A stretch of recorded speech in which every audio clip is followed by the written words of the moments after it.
पुस्तक भावना की प्रबल शक्ति, लेखक श्री राम शर्मा आचार्य।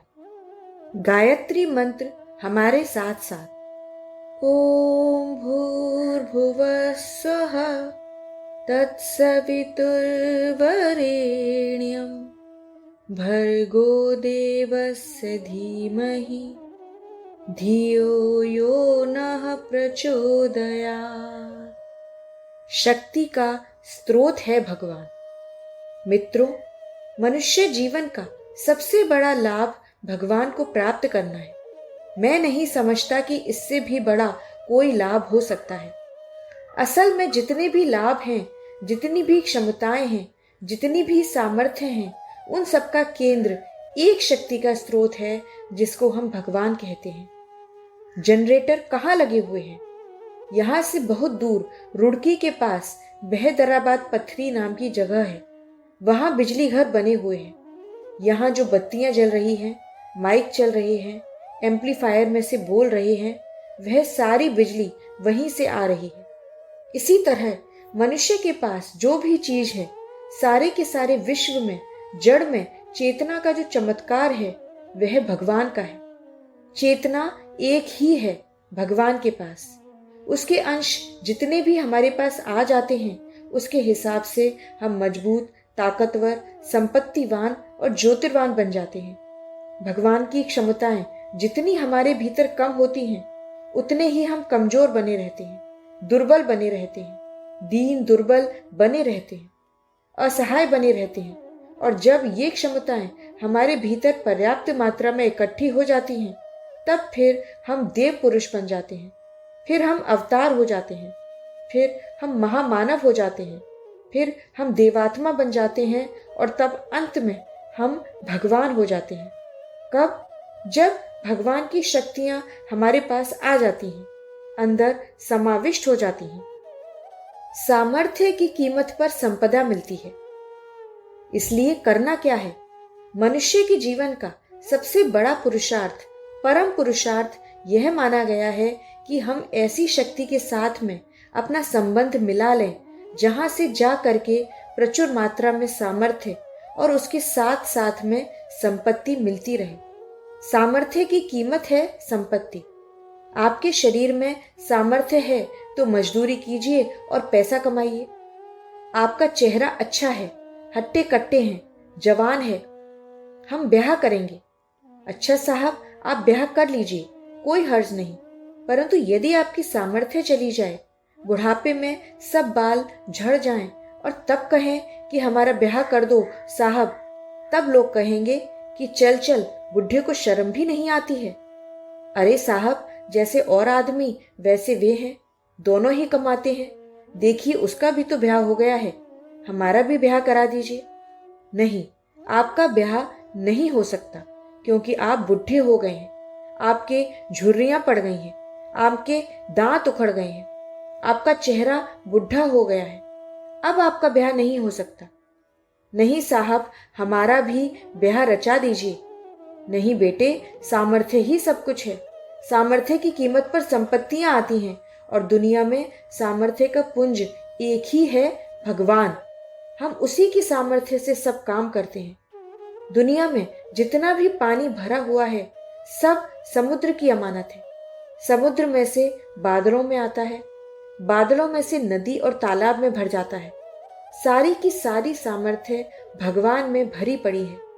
भगवान की सामर्थ्यों में से हम जितना अंश अपने भीतर ग्रहण कर लेते हैं, उतने ही अंशों में हम सामर्थ्यों के धनी होते हैं। और धनी के हिसाब से हमारे पास वह संपत्ति है जिसको आप चाहते हैं। मित्रों, आप क्या चाहते हैं? संपत्ति ही चाहते थे ना? हाँ, संपत्ति चाहते थे तो आपको यह नहीं मालूम कि संपत्ति किसे दी जाती है। आप मिठाई खरीदना चाहते हैं ना, तो आप मिठाई किससे खरीदेंगे? नोट लाइए, कॉइन लाइए। कॉइन, पैसे का क्या करेंगे? हम तो ऐसे ही खरीदेंगे। नहीं बेटे, पहले रुपए लेकर आओ, तब चीज मिलेगी। सामर्थ्य की कीमत पर संपत्ति खरीदी जा सकती है, वस्तुएं खरीदी जा सकती हैं। सामर्थ्य है तो वस्तुएं आपकी अपनी हो जाती हैं। सामर्थ्य कहाँ रहती है? बेटे, कहीं नहीं रहती है। दुनिया में वह एक ही जगह रहती है और कहीं सामर्थ्य नहीं है। उस सामर्थ्य को प्राप्त करने के लिए क्या करना पड़ेगा, कैसे करना पड़ेगा? इसी विधि का नाम अध्यात्म है।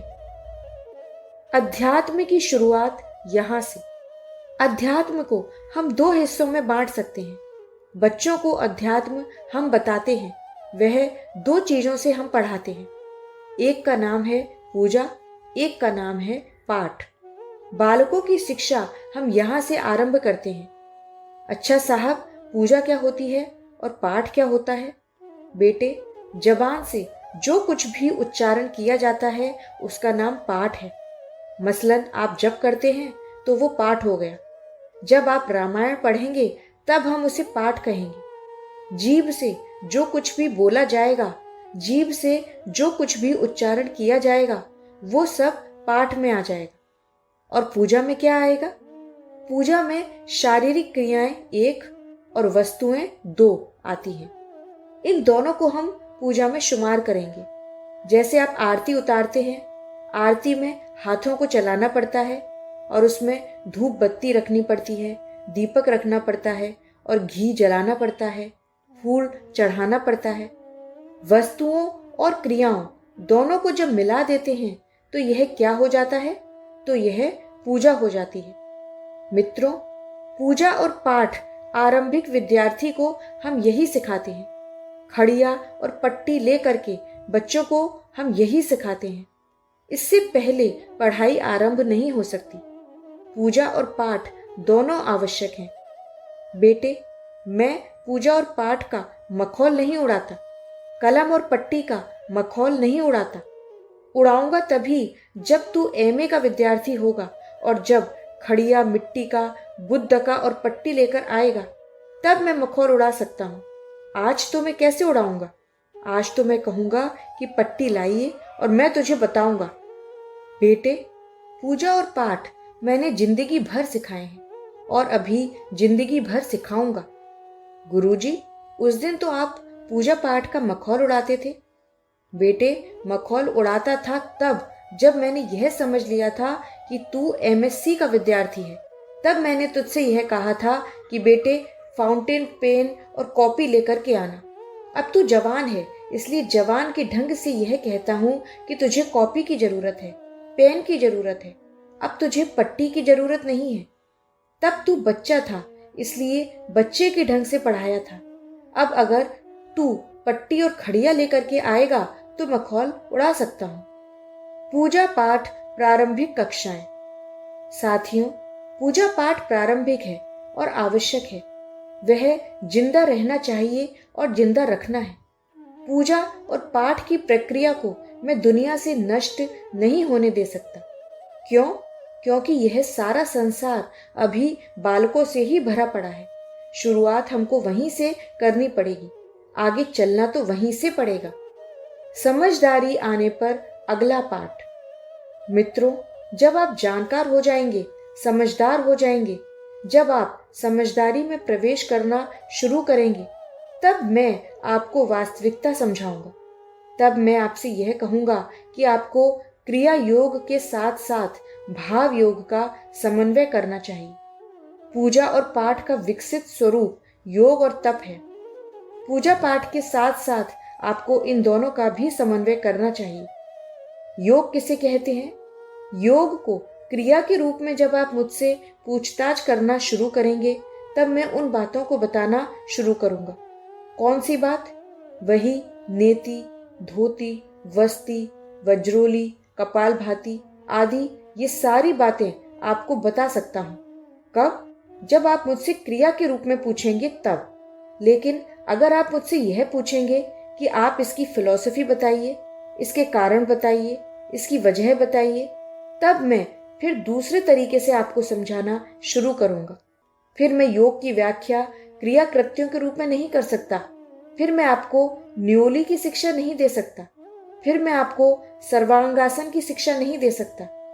शीर्षासन की शिक्षा दे करके यह नहीं कह सकता कि आपने यह विधि सीखी कि नहीं सीखी, आपने योग तंत्र की विधि सीखी, यह नहीं कहूंगा।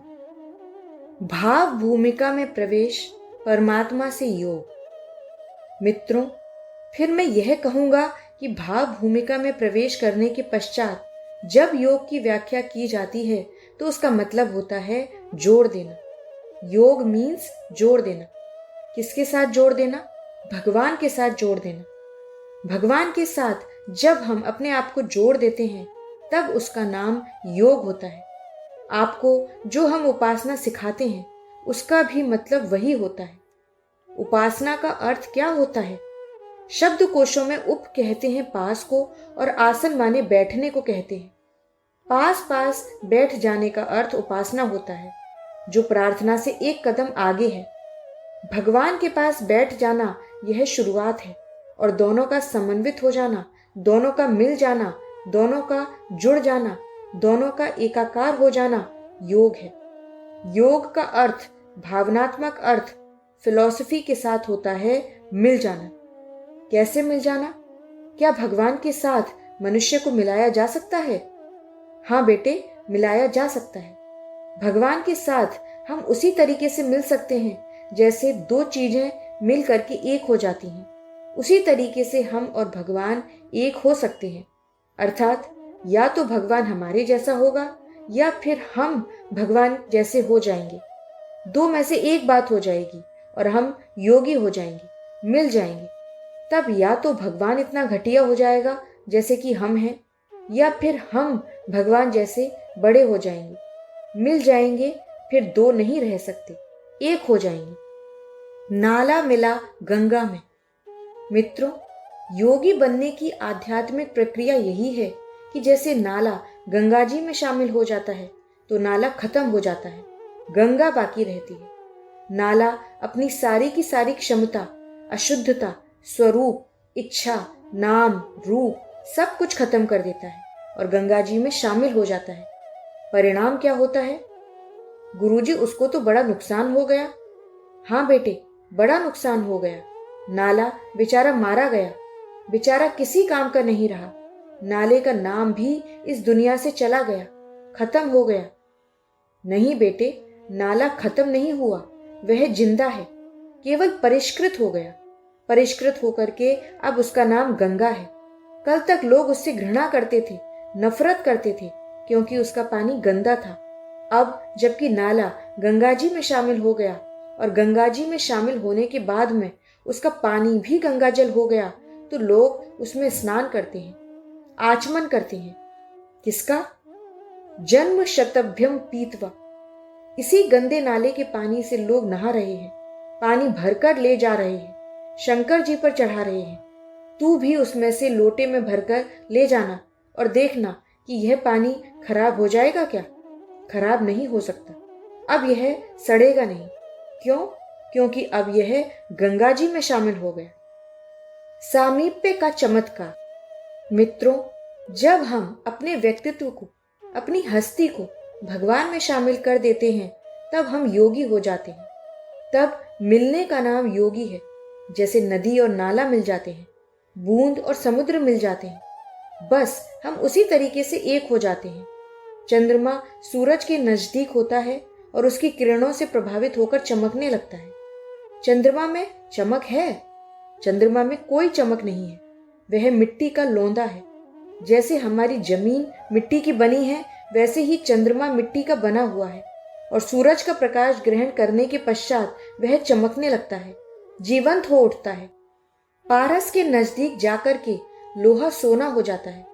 जब हम भगवान के नजदीक चले जाते हैं, उनमें घुल जाते हैं, पास बैठ जाते हैं, मिल जाते हैं, तो हम नाले के तरीके से सम्मिलित होने के बाद में गंगा बन जाते हैं। पास जाने की बात चली तो मैं मान सकता हूं कि लोहा पारस के पास जाता है, घुलता तो नहीं है, लेकिन पास जाने के बाद में कम से कम लोहे वाली शक्ल खत्म हो जाती है और सोने वाली शक्ल शुरू हो जाती है।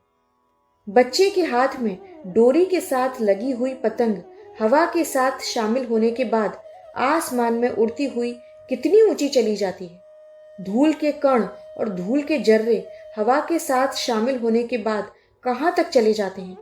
आसमान तक चले जाते हैं, राजा के मुकुट तक चले जाते हैं और मीनार तक चले जाते हैं।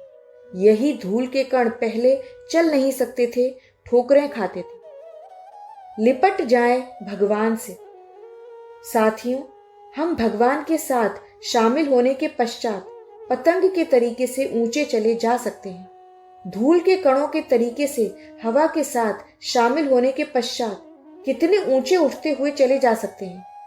हम बेल की तरह से पेड़ के साथ लिपटने की वजह से जितना ऊंचा पेड़ है उतने ऊंचे हम चले जा सकते हैं। बेल जमीन पर फैल सकती है, ऊंची नहीं उठ सकती। बेल को ऊंचा उठना हो तो क्या करना पड़ेगा? तब उसे किसी पेड़ का सहारा लेना पड़ेगा, तभी वह पेड़ के साथ साथ उतनी ऊंचाई तक जा सकती है जितना ऊंचा पेड़ है। भगवान पेड़ का नाम है, जिसके साथ यदि हम लिपटने की कोशिश करें तो हम उतने ही बड़े बन सकते हैं जितना कि स्वयं भगवान। लेकिन मित्रों, क्या होता रहता है कि हम भगवान को प्राप्त करने के तरीके नहीं जान पाते। हमारी तरकीब और हमारा दृष्टिकोण तथा हमारी इच्छा बड़ी फूहड़ और कमजोर है।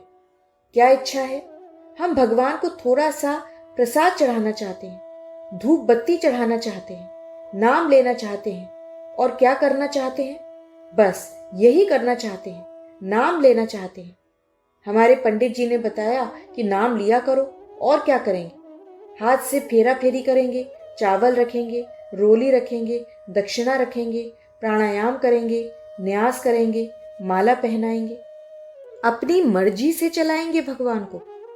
ठीक है, आप यह सब करेंगे, लेकिन इन सब के बदले में आप चाहते क्या हैं? यही चाहते हैं ना कि इन सब के बदले भगवान हमारी मर्जी के मुताबिक चलना शुरू करें। आपकी मर्जी के मुताबिक? हाँ साहब, हमारी मर्जी के मुताबिक भगवान को चलना चाहिए। आप यह क्या कह रहे हैं? जरा आप सोचिए तो सही, आखिर आप कहना क्या चाहते हैं? अगर आप ऐसा ख्याल रखते हैं कि आप भगवान को नसीहत देने की स्थिति में हैं और भगवान के ऊपर हुकूमत चलाने की स्थिति में हैं, आप भगवान को गलतियां बताने की स्थिति में हैं, तो आप अपने बारे में गलत ख्याल लगाकर बैठे हैं और आप झूठी हिमाकत करने पर उतारू हो गए हैं। हाँ गुरुजी, हमारे पैर दबा दीजिए। बेटे, हम तो तेरे गुरु हैं, हम कैसे दबाएंगे? अच्छा, तो आप ऐसा कीजिए कि हमारी धोती धोकर लाइए।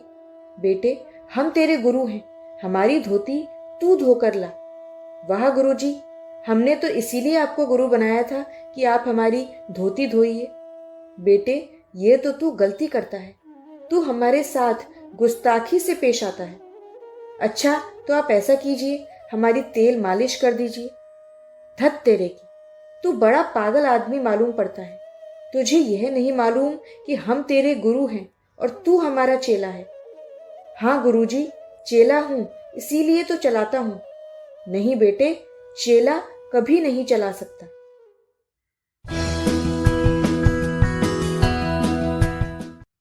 पुस्तक भावना की प्रबल शक्ति, लेखक श्री राम शर्मा आचार्य। कर्म व्यवस्था से खिलवाड़।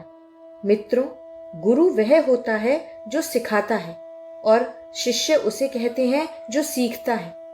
भगवान उसे कहते हैं जो हुक्म चलाता है, जो निर्देश देता है, और भक्त उसे कहते हैं जो भगवान के आदेशों को, आदर्शों को स्वीकार करने के लिए अपना कदम आगे बढ़ाता है। और तू क्या करता है? महाराज जी, हम तो मनोकामना पूरी करा लेना चाहते थे। मनोकामना पूरी कराने की मंशा लेकर के तू गलती करता है। एक गलती यह करना चाहता है कि स्वयं के ऊपर, संसार के ऊपर, मनुष्यों के ऊपर जो कर्म व्यवस्था लागू की गई है, उस कर्म व्यवस्था को तू मटिया मेट करने को उतारू हो गया है। सारी की सारी सृष्टि जो चल रही है, यह कर्म व्यवस्था से चल रही है। समूचा संसार कर्म व्यवस्था के आधार पर चल रहा है। कर्म के आधार पर हम अच्छे फल प्राप्त कर सकते हैं, बुरे फल प्राप्त करते हैं। कर्म के आधार पर हम पुरुषार्थ करते हैं। कर्म के आधार पर हम उन्नति करते हैं। कर्म दुनिया के लिए एक व्यवस्था है। तू क्या चाहता है? साहब, कर्म के द्वारा जो अच्छे फल मिलने चाहिए, वह हम कर्म की अपेक्षा पूजा और पाठ के उपरांत पाना चाहते हैं। बेटे, पूजा और पाठ करके कर्म का फल प्राप्त करना चाहेगा, तब तो दुनिया में कोई भी आदमी कर्म करना नहीं चाहेगा। हर आदमी पूजा पाठ करना चाहेगा। लक्ष्मी को पाने के लिए हर आदमी लक्ष्मी स्तोत्र का पाठ करना चाहेगा। तब कोई भी आदमी दुकानदारी नहीं करेगा, व्यापार नहीं करेगा, खेती बाड़ी नहीं करेगा। मनोकामना का खेल। अगर आप कर्म के फल को नहीं समझना चाहते तो कामना की बात कह करके क्या करने चले हैं? इसकी प्रतिक्रिया क्या हो सकती है और क्या परिणाम हो सकते हैं आप जानते नहीं। जिस आदमी को जो दंड मिलना चाहिए, जो सजा मिलनी चाहिए, आपका क्या यह ख्याल है कि थोड़ा बहुत पूजा पाठ करने से दंडों को कम किया जा सकता है? आप दुनिया में एक ऐसी नई व्यवस्था कायम कराना चाहते हैं कि किसी आदमी को गलत काम करने की सजा नहीं मिलनी चाहिए। अच्छी उन्नति करने के लिए किसी को कोई परिश्रम नहीं करना चाहिए और सारे के सारे काम पूजा पाठ से पूरे होने चाहिए। क्या आप यही कहने चले थे? इसका परिणाम क्या होगा? कभी सोचा है कि यह दुनिया कैसे जिएगी? दुनिया के कायदे कैसे रहेंगे? दुनिया के नियम कैसे चलेंगे? दुनिया की व्यवस्था कैसे कायम रह पाएगी? बता बेटे, तू क्या कह रहा था? नहीं साहब, मैं तो मनोकामना की बात कह रहा था। बेटे, मनोकामना की बात तो ठीक है, पर इसका होगा क्या? भगवान अपनी सारी की सारी सृष्टि को एक कायदे के आधार पर, कानून के आधार पर, नियम के आधार पर चला रहा है। उस भगवान का क्या होगा जो सूरज को कायदे पर चला रहा है, चंद्रमा को कायदे पर चला रहा है, गेहूं में से गेहूं पैदा कर रहा है, मक्के में से मक्का पैदा कर रहा है, गाय के पेट में से गाय का बच्चा पैदा हो रहा है, बकरी के पेट में से बकरी का बच्चा पैदा हो रहा है। कायदे के ऊपर सारी की सारी सृष्टि का नियम चल रहा है। यह कैसा पागलपन! आप क्या कह रहे थे भगवान से? भगवान से मैं यह कह रहा था कि हमारे कर्मों के फल को आप हटाइए और हमारे पूजा पाठ के आधार पर नई व्यवस्था कायम कीजिए। अच्छा बेटे, भगवान की सृष्टि का जो क्रम है, उस व्यवस्था को आप गलत करना चाहते थे। हाँ साहब, यही चाहता था कि कम से कम हमारे लिए भगवान अपने कायदे कानून, नियम व्यवस्था सब बिगाड़ दे। क्यों? आपके लिए ही क्यों बिगाड़ दे? क्या आप कहीं सोने के बने हुए हैं? बिगाड़ेगा तो सबके लिए बिगाड़ेगा, लेकिन अगर अपने नियम व्यवस्था बिगाड़ेगा तो मैं आपसे यह पूछता हूं कि दुनिया जिंदा रहेगी या मरेगी? नहीं महाराज जी, हमारी मनोकामना पूरी करा दीजिए। बेटे, तू पागल है। मित्रों, भक्त के लिए मनोकामना जैसा कोई प्रश्न ही नहीं उत्पन्न होता। भक्ति के द्वार में यदि आप प्रवेश करना चाहें और भक्ति को कभी आप जानना चाहें, तब आपको नए तरीके से विचार करना होगा। सोचने के वर्तमान तरीके सारे के सारे आपको बदल देने पड़ेंगे। फिर आपको नए सिरे से भक्ति का शुभारंभ करना होगा। भक्ति के सिद्धांत नए सिरे से कायम करने पड़ेंगे। फिर आपको इस तरीके से भक्ति के सिद्धांत प्रतिपादित करने पड़ेंगे कि हमारा बॉस जो हुक्म चलाएगा वह हम मानेंगे। आप अपने बॉस से पूछिए कि आप हुक्म दीजिए, हम आपकी मर्जी के मुताबिक चलेंगे। मिलिट्री बनाम अध्यात्म। मित्रों, फौज का कप्तान हुक्म देता है और सिपाही कहना मानता है। मिलिट्री का सारा डिसिप्लिन, अनुशासन इस बात पर टिका हुआ है कि कप्तान हुक्म दे और सिपाही उसके अनुसार चले। नहीं साहब, सिपाही हुक्म दे और कप्तान चले तब बेटे मिलिट्री का सर्वनाश हो जाएगा, सत्यानाश हो जाएगा। सारे के सारे सिपाहियों में से कोई क्या कहेगा, कोई क्या कहेगा, कप्तान का कहना नहीं मानेगा। इससे कप्तान का दिमाग खराब हो जाएगा, वह पागल खाने चला जाएगा। मिलिट्री का सारा आधार इस बात पर टिका हुआ है कि कप्तान को हुक्म देना चाहिए और सबको मानना चाहिए। यही शिक्षण आध्यात्मिकता का भी है। इसका शिक्षण है कि कठपुतली के तरीके से हमको अपने आप को भगवान के सुपुर्द करना चाहिए और भगवान से यह कहना चाहिए कि आप हुक्म चलाइए और हम आपकी मर्जी के मुताबिक उसे कर दिखाएंगे। स्त्री और पुरुष का अर्थ पति पत्नी का उदाहरण यहाँ ऐसा फिट सही बैठ जाता है। कैसे? स्त्री और पुरुष दोनों की शादी हो जाती है।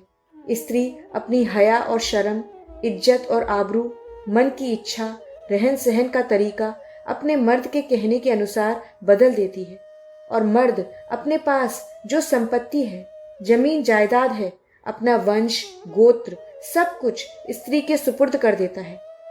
एक के सुपुर्द करने से दूसरा अपने आप को सुपुर्द कर देता है। भगवान से अगर आप यह चाहते हो कि वह अपनी संपदाएं आपके सुपुर्द कर दे, आपको अपनी विभूतियां सुपुर्द कर दे, अपने क्रियाकलाप सुपुर्द कर दे, तो उसकी कीमत कम से कम इतनी तो चुकानी चाहिए कि हम उससे ये कहें कि हम आपकी मर्जी के मुताबिक चलेंगे। इसी का नाम समर्पण है। समर्पण और सो अहम। समर्पण किसे कहते हैं? योग किसको कहते हैं? समर्पण को कहते हैं। उस योग को सिखाने के लिए हमने स्वर्ण जयंती साधना वर्ष में सो अहम की उपासना के ऊपर बहुत ध्यान दिया। गायत्री का जप करने के पहले आप में से हर एक आदमी को यह कहा कि आप सो अहम की उपासना किया कीजिए। गुरुजी, ये सो अहम क्या होता है? बेटे, सो अहम उसे कहते हैं कि जब हमारी श्वास भीतर जाए तो हमको यह ध्यान करना चाहिए कि हमारे भीतर जो हवा जाती है उसके भीतर एक बहुत बारीक आवाज होती है, सो। और जब श्वास बाहर निकला करे तब भी ये ख्याल करना चाहिए कि हमारे भीतर से एक आवाज आती है, हम। सो भीतर की ओर जाने वाली आवाज और हम बाहर निकलने वाली। महाराज जी, इसे तो हम करते भी हैं और अच्छा भी लगता है। कभी तो यह आवाज सुनाई पड़ती है और कभी नहीं सुनाई पड़ती। बेटे, सुनाई पड़ती है तो कोई हर्ज नहीं है और नहीं सुनाई पड़ती है तो भी कोई हर्ज नहीं है। इसकी वास्तविकता को समझें कि यह है क्या। सो माने भगवान और हम माने मैं। हम और भगवान दोनों एक होते हैं। भगवान हमारे भीतर प्रवेश करता है नाक में से श्वास के साथ साथ, और हम माने मैं या अपनापन, मैंपन श्वास के साथ हम बाहर निकाल देते हैं। अर्थात अब मैं की सत्ता खत्म, अहम की सत्ता खत्म और भगवान का स्वामित्व हमारे जीवन के ऊपर स्थापित। अब भगवान ही हमारा स्वामी है। हम भगवान के गुण गाते हैं। आज से अपनी सारी की सारी चीजें भगवान की हुई। भावना में है प्रबल शक्ति। मित्रों, यह हमारी भावनाओं की शक्ति है जो मिट्टी में से भगवान पैदा कर देती है, जो मिट्टी में से द्रोणाचार्य तैयार कर देती है, जो मिट्टी के टुकड़े में से गिरधर गोपाल पैदा कर देती है। यह हमारी भावना शक्ति है जो पत्थर के टुकड़े में से काली पैदा कर देती है और पत्थर में से गणेश पैदा कर देती है और मनुष्यों में से भगवान पैदा कर देती है और मामूली से आदमी को गुरु बना देती है। यह सारी की सारी शक्ति बेटे भावना की शक्ति है। भावना के बारे में मैं कैसे व्याख्या करूं, इसे आपको समझाना बड़ा मुश्किल है, क्योंकि भावना के क्षेत्र को आपने कभी छुआ तक नहीं। भावना में कितनी सामर्थ्य होती है यह आपने कभी जाना तक नहीं। भावना का जादू, भावना का चमत्कार यही है। अध्यात्म वास्तव में भावना का चमत्कार है जिससे आप रहित हैं। कामनाओं में डूबे हुए आदमी, वासनाओं में डूबे हुए आदमी भावना के बारे में कल्पना तक नहीं कर सकते। आपको मैं कैसे बताऊं, कैसे समझाऊं, किन शब्दों में समझाऊं ताकि आप भावना का महत्व, श्रद्धा का महत्व समझकर संवेदना का महत्व समझ पाएं कि यह कितनी बड़ी चीज है। इसमें से जर्रे जर्रे में हमको भगवान दिखाई पड़ सकता है और वस्तुओं में से भगवान हमारे सामने आ सकता है श्रद्धा के माध्यम से। मित्रों, 3 शक्तियां हमारे पास हैं और सो अहम की उपासना के माध्यम से हम उन तीनों शक्तियों को तीव्र करते हैं, प्रखर करते हैं। इसके द्वारा हम अपनी तीनों चीजों को भगवान के सुपुर्द कर देते हैं और यह कहते हैं कि आप हुक्म कीजिए, हमारे क्रियाकलाप और हमारे कार्य आपकी मर्जी के मुताबिक हों। अपनी मर्जी भगवान पर मत थोपिए। मित्रों, भगवान से आप यह मत कहिए कि आप हमारी मर्जी के मुताबिक अपना कर्म करें। यह गुस्ताखी आप मत कीजिए। ऐसा कहने से पहले आप अपनी जबान बंद कीजिए और यह सोचिए कि आप कहने क्या जा रहे हैं। अरे, आप यह कहिए कि हे भगवान, हम आपकी मर्जी के मुताबिक काम करेंगे। कठपुतली के धागे बाजीगर के हाथ में बंधने चाहिए और कठपुतली को यह जुर्रत दिखानी चाहिए कि हम आपके इशारों पर नाचना शुरू करेंगे। कठपुतली को यह नहीं कहना चाहिए कि आप हमारी मर्जी के मुताबिक काम कीजिए। आपकी मनोकामना की कोई कीमत नहीं होती। अगर कोई कीमत हो सकती है तो केवल भगवान की मनोकामना की हो सकती है। जब आप अपनी मनोकामनाएं भगवान के ऊपर लादने के लिए उतारू हो जाते हैं, तब फिर आप उस पुरानी वाली घटना जो बड़ी नासमझी की मालूम पड़ती है, उसी घटना की आप नकल बनाते हैं। कौन सी घटना की? उस घटना की जिसमें कि नारद जी विष्णु भगवान के पास एक दिन गए और यह कहने लगे कि हमारी मनोकामना पूरी कर दीजिए। भगवान को बड़ा आश्चर्य हुआ। भक्ति और मनोकामना भक्त की जिंदगी में एक साथ कैसे हो सकती हैं? भक्त के भीतर मनोकामना बैठ गई तो फिर भक्ति कैसे आ जाएगी? भक्ति आएगी तो मनोकामना नहीं रहेगी और मनोकामना आ जाएगी तो भक्ति नहीं रह सकती। नारद मोह। नारद जी मनोकामना की बात लेकर के गए थे। भगवान को बड़ा अचंभा हुआ। आज मैं क्या देख रहा हूं और क्या सुन रहा हूं? नारद के मुंह से क्या निकल रहा है? लेकिन हमारे आपके तरीके से नारद जी अपने स्वार्थ में इस कदर हावी थे कि अपनी ही बात कहते चले गए। उन्होंने भगवान जी के ऊपर हुक्म चलाया और निर्देश दिया कि हमारा कहना मानिए, हमारा हुक्म मानिए। क्या हुक्म है आपका? हमारा विवाह करा दीजिए। अरे नारद, तू बूढ़ा हो गया है, मरने के दिन आ गए, अब तू विवाह करके क्या करेगा? नहीं साहब, हम तो विवाह करना चाहते हैं और न केवल विवाह करना चाहते हैं वरन मालदार भी बनना चाहते हैं। आज हर मनुष्य के सामने दो ही कामनाएं हैं, तीसरी कोई नहीं है। आदमी अमीर बनना चाहता है और अय्याशी करना चाहता है। अय्याशी और अमीरी के अलावा और कोई ख्वाहिशें नहीं हैं। नारद जी ने भी दोनों ही ख्वाहिशें भगवान के सामने रख दी। हम और आप भी घुमा फिराकर वही दो बातें रखते हैं। तीसरी कोई बात है ही नहीं तो आप रखेंगे कहां से? नारद जी ने कहा कि वहां स्वयंवर होने वाला है और उस लड़की से हम विवाह करने वाले हैं। हमको दहेज का पैसा भी चाहिए और लड़की भी चाहिए, वासना भी चाहिए और तृष्णा भी चाहिए। भगवान भक्त की कामना का अंत करते हैं। भगवान जी सोचते रहे कि भाई, यह क्या हो रहा है? उन्होंने विचार किया कि मेरा भक्त पाप के इस पंख में डूबेगा तो 1000 जन्म में भी मुझ तक नहीं पहुंच सकेगा। इसलिए इसकी कामनाओं को खत्म करना पड़ेगा। कामनाओं को पूरा करने से ये कैसे पूरी हो सकती हैं? एक के बाद दो, दो के बाद 100, 100 के बाद 1000 होती चली जाएंगी। अतः कामनाओं को शुरुआत में ही खत्म कर देना चाहिए। भगवान भक्त की कामना को खत्म करते हैं। नारद जी जब स्वयंवर में गए तो एक सुंदरी माला ले करके आई और बस सबको माला दिखाती फिरी। नारद जी को भी दिखाई, वह भी बैठे हुए थे। एक राजकुमार को माला पहनाकर चली गई। नारद जी को बहुत बुरा लगा। वे भगवान विष्णु के पास गए और वही शिकायत करने लगे जो आप में से हर आदमी करता हुआ पाया जाता है। आप में से हर एक आदमी की शिकायत है कि हमारी मनोकामनाएं पूरी नहीं की। किसने पूरी नहीं की? साहब, मनसा देवी ने नहीं की, चंडी देवी ने पूरी नहीं की, हनुमान जी ने पूरी नहीं की, साईं बाबा ने पूरी नहीं की, आचार्य जी ने पूरी नहीं की, किसी ने भी पूरी नहीं की। सब खराब हैं और सब बेकार हैं और सब ठग हैं। इनमें से कोई भी हमारी मनोकामना पूरी नहीं कर सकता। आपका यही कहना है ना? जी हाँ, यही कहना है। हमारी शिकायत, भगवान का जवाब। मित्रों, नारद जी भी यही कहते थे। नारद जी की जब मनोकामना पूरी नहीं हुई तब वे भगवान जी के पास गए और गालियां सुनाने लगे। गालियां सुनाने के बाद नारद जी जब शांत हो गए तब विष्णु भगवान ने कहा कि एक बात बताओ नारद, मैंने अपने भक्तों में से किस किस की मनोकामना पूरी की है? एक भी ऐसे आदमी का नाम बता दीजिए कि जिसकी मैंने मनोकामना पूरी की है। मैंने हर एक आदमी की मनोकामना को परिष्कृत किया है, स्वच्छ किया है, निर्मल बनाया है। मैंने किसी की मनोकामनाएं पूरी नहीं की।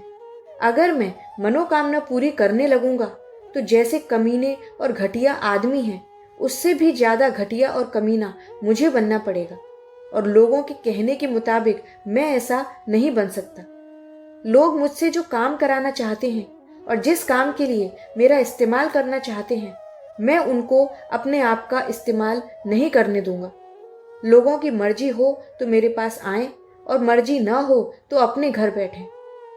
नहीं साहब, लोग तो यही कहते हैं कि भगवान जी हमारा हुक्म मानेंगे और हमारी मर्जी के मुताबिक चलेंगे और हमारी मनोकामना पूरी करेंगे।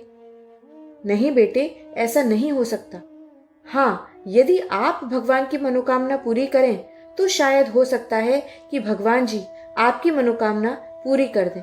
लेकिन आप तो अपनी मनोकामना पूरी कराना चाहते हैं और भगवान की मनोकामना पूरी करना ही नहीं चाहते। यह कैसे हो सकता है? आज की बात समाप्त। ओम शांति।